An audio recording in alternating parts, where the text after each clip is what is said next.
ગુજરાત 18 લાઈવમાં આપનું સ્વાગત છે।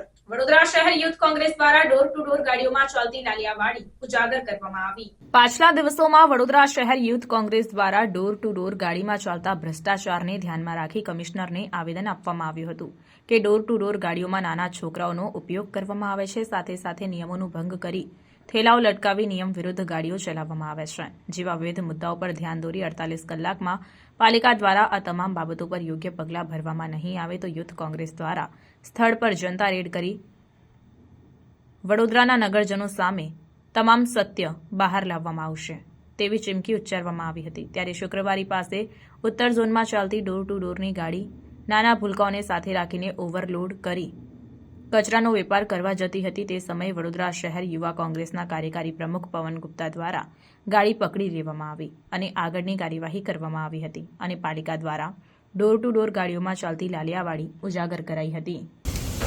નામ બોલ તારું, જોરથી બોલ। દીવાન આખું નામ? દીવાન ડામોર। સુપરવાઇઝરનું નામ? રાકેશભાઈ।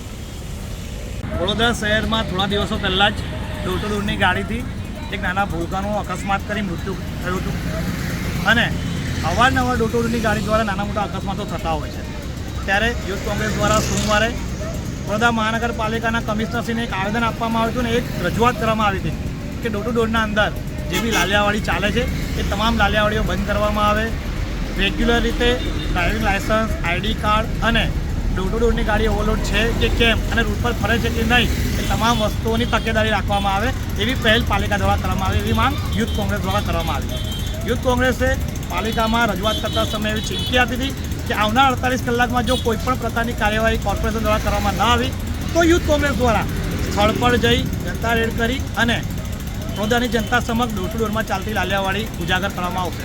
ત્યારે આજે ઉત્તર ઝોનના અંદર વોર્ડ 60માં ચાલતી ડોર ટુ ડોરની ગાડી ઓવરલોડ કચરો કરીને કચરાનો વેપાર કરતા યુથ કોંગ્રેસ દ્વારા પકડવામાં આવી છે અને એના ઉપર વોર્ડ ઓફિસમાં અને ઝોનમાં રજૂઆત કરીને યોગ્ય કાયદાકીય પગલાં ભરવામાં આવે એવી માંગ કરવામાં આવી છે।